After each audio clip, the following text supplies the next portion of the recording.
कि अपनी लिमिट में रहना चाहिए। अगर मैं लड़की की बेटी बहू की हद बता रही हूँ कि उनकी एक हद होती है, तो मैं ये भी कहना चाहती हूँ कि ससुराल में हर बंदे की एक हद होती है।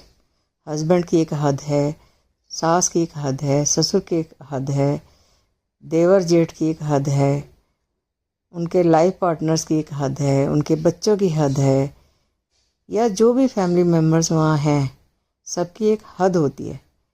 अगर वो अपनी हद से बाहर जाएंगे तो लड़की को दिक्कत होगी ही, या लड़की हद से बाहर जाएगी तो उनको दिक्कत होगी, ससुराल वालों को।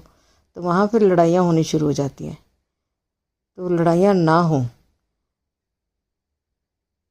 या कोई भी अशांति ना फैले उस घर में, तो उसका अच्छा तरीका यही है कि हर बंदा वहाँ का अपनी हद में रहे। वहाँ का हर बंदा अपनी हद में रहे। उनको अपनी हद पता होनी चाहिए।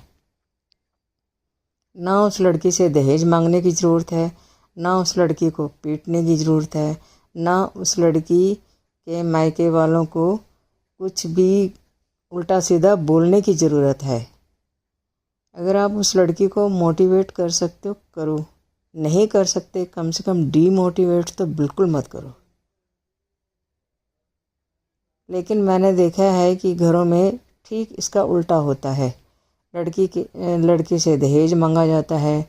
सास ससुर भी बहुत तंग करते हैं दहेज के लिए या पैसे के लिए, और हस्बैंड भी तंग करता है दहेज के लिए या पैसा लेने के लिए, या मेरे को गाड़ी ले दो, या मेरे को स्कूटर बाइक ले दो, या मेरे को ये ले दो, या मेरे को वो ले दो, या मेरे को बिजनेस करना है उसके लिए पैसे दो। ये सब बेवकूफ़ियाँ होती हैं। ये सब बेवकूफ़ियाँ होती हैं। ये सब करने की बिल्कुल ज़रूरत नहीं होती। अरे वो लड़की जो आई है ना आपके घर में, अपना घर छोड़ के आई है, अपना घर छोड़ के आई होती है। आप उसका दर्द कम नहीं कर सकते तो कम से कम बढ़ाओ नहीं। अगर आप दर्द बढ़ाओगे तो ये याद रखो कि आपकी भी बेटी जब अगले घर में जाएगी, जब उसके साथ गलत हो तो फिर आप परेशान मत होना। तो अगर आप चाहते हो कि आपकी बेटी के साथ अच्छा व्यवहार हो तो फिर सबसे पहले ये सीखो कि जो दूसरे की बेटी आपके घर में आई है उसको भी आपने परेशान नहीं करना। अगर आप उसको सुख दे सकते हो दो, नहीं दे सकते कम से कम तंग तो बिल्कुल मत करो। क्योंकि अगर आप तंग करते हो तो कहीं ना कहीं कुदरत आपको वापस ज़रूर करेगी। जो आप उसको दोगे वही चीज़ें कुदरत आपको आज नहीं तो कल वापस ज़रूर करेगी। तो इसलिए इन चीज़ों को समझो। चाहे ये चीज़ें आपको वापस जल्दी मिले, चाहे कल मिले, चाहे देर से मिले, या फिर आज ही मिले, लेकिन मिलेंगी ज़रूर। ये किस रूप से मिलेंगी, किस तरीके से मिलेंगी, किस रास्ते से मिलेंगी, वो फिर कुदरत डिसाइड करती है। इसलिए सबसे अच्छा तरीका यही है कि उसको तंग नहीं करना चाहिए। आपको बहू को बिल्कुल भी तंग नहीं करना चाहिए। तो ना दहेज के लिए तंग करने की ज़रूरत है, ना उसको मारने पीटने की ज़रूरत है। गलत करने की ज़रूरत ही नहीं होती। सही कर सकते हो करो, क्योंकि सही करने की ज़रूरत होती है, गलत नहीं करना होता। अगर आप गलत करते हो तो आप पाप के भागी हो। आप चाहे मानो या ना मानो, पर सच बात यही है। आज आप किसी को तंग करोगे, कल कोई आपको तंग करेगा।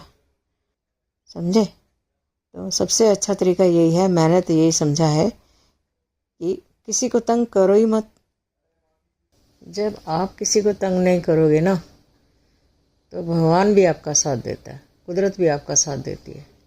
और जिसके साथ आप अच्छा व्यवहार करोगे, यानी बहू के साथ, तो वो भी फिर आपके साथ अच्छा ही बिहेव करेगी, अच्छा ही व्यवहार करेगी।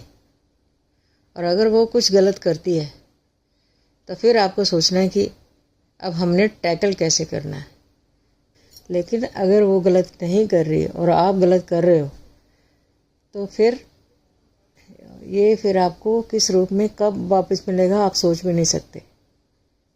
तो अगर आपको चाहिए कि आपको वापस अच्छा मिले तो आप दूसरे को अच्छा दो और अगर आपको लगता है कि हम गलत करें और फिर हमें अच्छा मिले, ऐसा नहीं हो सकता। जब आप किसी के साथ गलत करोगे तो आपको गलत ही वापस मिलेगा।